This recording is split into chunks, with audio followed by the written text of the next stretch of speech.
Okay, we're gonna take a quick look at this battery tester right here.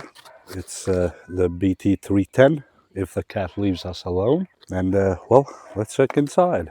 So just a battery tester with the two clips should be in there. User's manual, obviously. And the tester itself. So my battery contacts are right here. One positive here and the negative right here.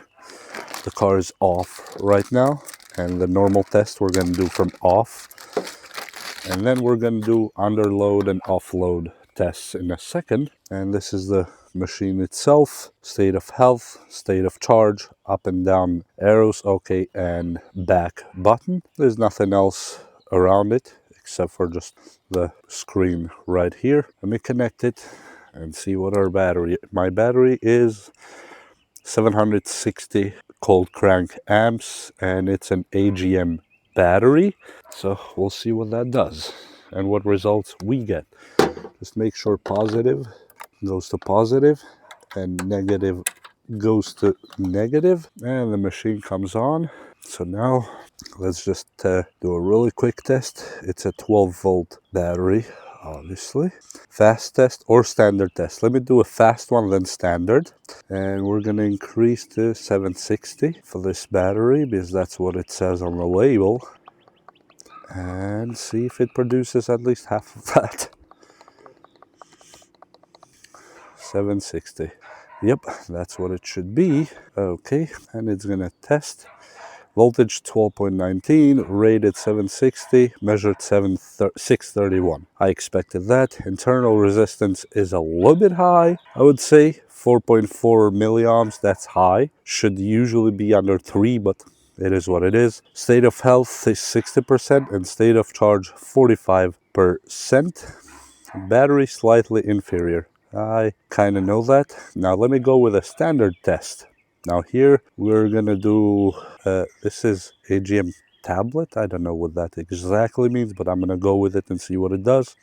CCA, turn off engine, yes. 760, click OK, and see what this test. Yep, the same exact stuff as before. By 4.51 milliohms resistance, 12.8, it was 12.19, now it's 12.18. Totally normal for this battery. And you can do cold cranking amps or other stuff, which is the cranking amps, IEC, and all the stuff that I'm not going to go in detail on that too much. Let me see what else we have here. No, we have a 24 volt. I don't have any 24 volts. We have start. I'm gonna leave this machine right here and go start the car. You're supposed to hit them kind of on the same time, but that's not gonna happen because I cannot do it at the same time, but I'll do what I can. Okay, so I'm gonna hit this and then start the car as fast as I can at least. Let me see. Okay, let me do a quick voltage waveform. I'm gonna hit it.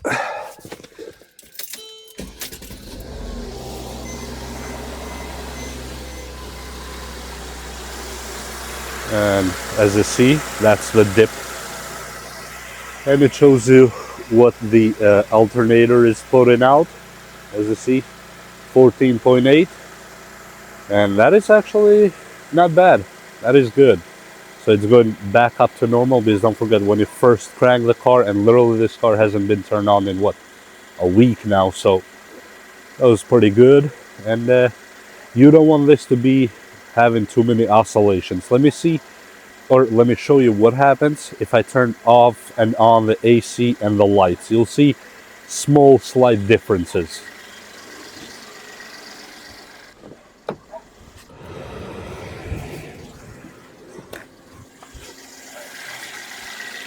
I hope you saw that.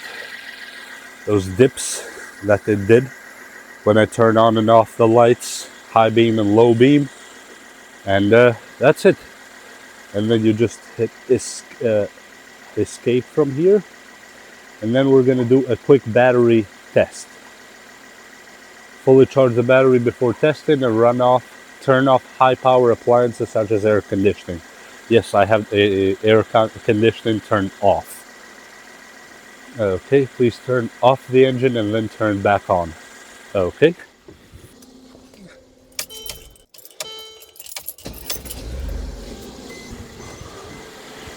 Okay, engine went on, off, and back on, and we're seeing start time 3,509 milliseconds, max voltage 1504, and minimal voltage 1284.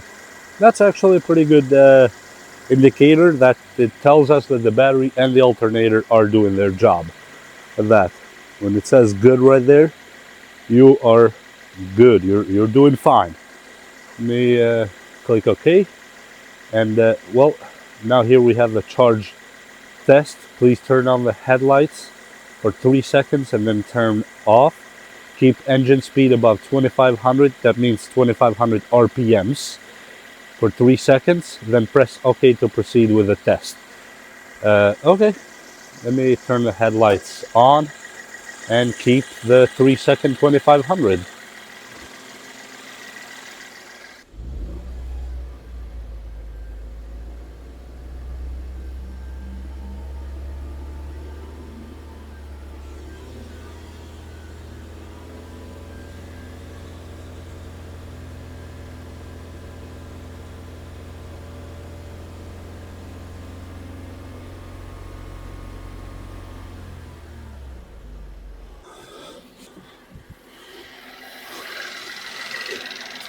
Okay, let me put OK now. Whew. And now it's gonna test the charge, or more like from the alternator side, and see what it can do. And all I did, I held the gas pedal till it hit 2500 RPMs for around 3 to 4 seconds while the lights were on, and then I turned them off.